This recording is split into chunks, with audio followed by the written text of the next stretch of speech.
Don't go into the Appalachian woods after dark. In the deep, dark hollers of the Appalachian Mountains, some old wives' tales are more than just stories.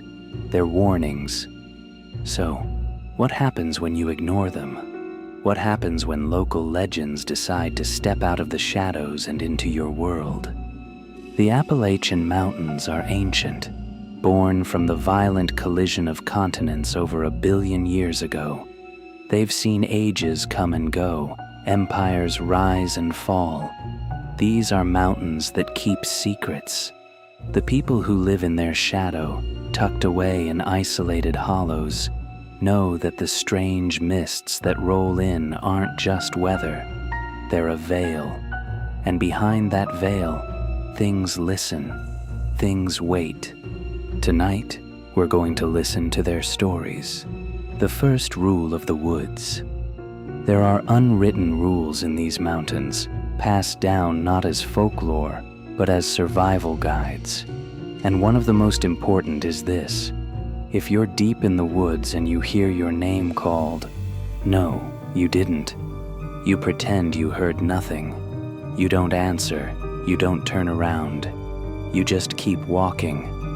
Locals will tell you there are things in the forest that can mimic a familiar voice, a parent, a friend, to lure you off the path. They call it the mocker. Old Cherokee tales even speak of a giant who could imitate the cries of the lost to draw the living deeper into the woods, where they'd never be seen again. This isn't just an idle superstition, it's a primal warning, because some of the things you might meet in the Appalachian dark have names, and you really don't want them to know yours. The Wampus Cat, a curse on the land. Our first story takes us into the heart of Cherokee folklore, with a creature born from vengeance and madness, the Wampus Cat. It's described as a terrifying cougar-like beast, a half-woman, half-cat monster that stalks the southeastern mountains. There are a few different tales about its origin. One legend says it's the reborn form of a demon called the Spirit of Madness, slain by a Cherokee warrior. But another, more personal story tells of a woman who, overcome with curiosity, disguised herself in a cougar pelt to spy on a sacred hunting ceremony meant only for the men of her tribe. When she was discovered, the medicine man cursed her, fusing the skin to her body and turning her into a were-cougar, doomed to haunt the mountains forever. In many versions of the tale, the Wampus Cat is a death omen. Seeing one means your time is short.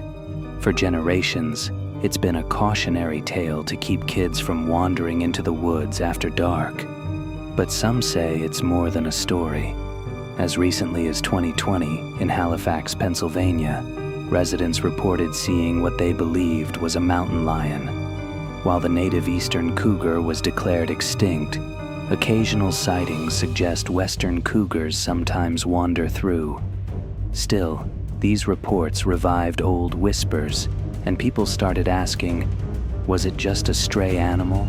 Or did the Wampus Cat decide to show itself again? The Bell Witch, America's most vicious haunting. Not all Appalachian threats are monstrous beasts. Some are invisible, formless, and far more personal. Our next story comes from a farm in Robertson County, Tennessee, and it might be the most documented haunting in American history. This is the story of the Bell Witch. It all started in the summer of 1817. John Bell and his family began to experience strange things on their farm.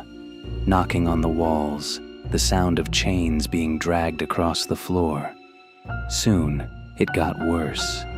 The children would wake up screaming, their bed covers ripped away by an unseen force.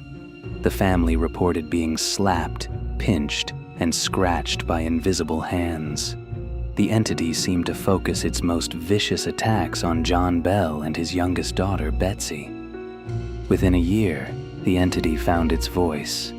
It started as a faint whisper, but grew strong enough to hold conversations, argue about scripture, and even sing hymns. It claimed to be the spirit of a local woman named Kate Batts, and it made its mission terrifyingly clear. It was there to kill John Bell. The legend spread like wildfire. Hundreds of people, including doctors and preachers, camped on the Bell farm hoping to witness it. Many left as firm believers. The most famous visitor was a man not easily frightened, General Andrew Jackson. As Jackson and his men supposedly approached the property, their wagons suddenly stopped, stuck fast. After his men struggled to get it moving, Jackson reportedly yelled, "By the eternal, boys, it must be the witch." A disembodied voice is said to have answered from the woods. "All right, General, let the wagon move on. I will see you tonight." The story goes that Jackson's men were so tormented that they fled the next morning, with Jackson later quoted as saying he'd rather fight the entire British Army than face the Bell Witch again. For 3 years, the entity tormented the family. Then, on December 20th, 1820, John Bell died. The spirit loudly took credit, claiming it had poisoned him. This has led to the persistent, though untrue, claim that Tennessee is the only state to have officially recognized a death as the result of supernatural causes. In reality, no such government record exists, but the power of the legend speaks for itself. After Bell's death, the entity faded, but not before promising it would one day return. These stories are passed down for a reason. They're etched into the memory of the mountains themselves. If you have a story from your family, one that's only told in hushed whispers, I want to hear it. Let me know in the comments below. The Mothman, a harbinger of doom. While the Bell Witch was a localized personal terror, our final story is about a creature witnessed by an entire town. A creature many believe was a herald for a catastrophe that would shake the nation. This takes us to Point Pleasant, West Virginia. On a cold November night in 1966, 2 young couples were driving near an abandoned munitions plant when they saw it. 2 massive, glowing red eyes staring out of the darkness. They belonged to a winged creature, roughly 7 feet tall. Terrified, they sped away, but the creature launched into the air and chased them, effortlessly keeping pace with their car even as it hit high speeds. This was the first of hundreds of sightings of the creature that became known as the Mothman. Within days, newspapers were flooded with reports. Volunteer firefighters described seeing a huge bird with large red eyes. For 13 months, Point Pleasant lived in a state of fear and awe. Eyewitness accounts were consistent: a tall, winged humanoid with hypnotic, glowing red eyes. Then, on December 15, 1967, 13 months after that first sighting, tragedy struck. During rush hour, the Silver Bridge, connecting Point Pleasant to Ohio, catastrophically failed. Cars plunged into the icy Ohio River, and 46 people lost their lives. In the aftermath, a final terrifying detail emerged. Some witnesses claimed they had seen the Mothman on or near the bridge just before its collapse.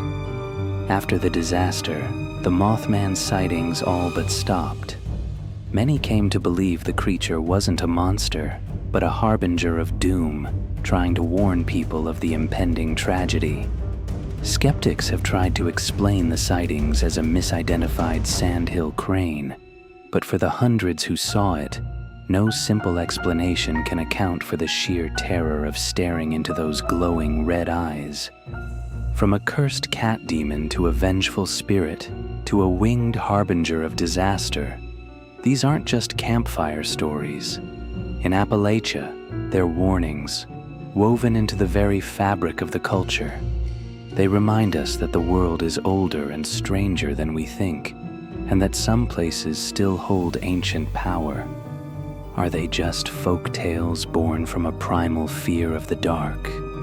Or are they the collective memory of people who encountered something real? So the next time you find yourself on a lonely Appalachian road as dusk settles and you hear a branch snap just beyond the tree line, remember these stories, and whatever you do, don't go into the Appalachian woods after dark. If you have your own unexplained experience or know a local legend from your hometown, share it in the comments below. And for more dives into the darkness, make sure to like and subscribe. Thank you for watching Fear Files Real Nightmares. Until next time, keep your lights on and your doors locked.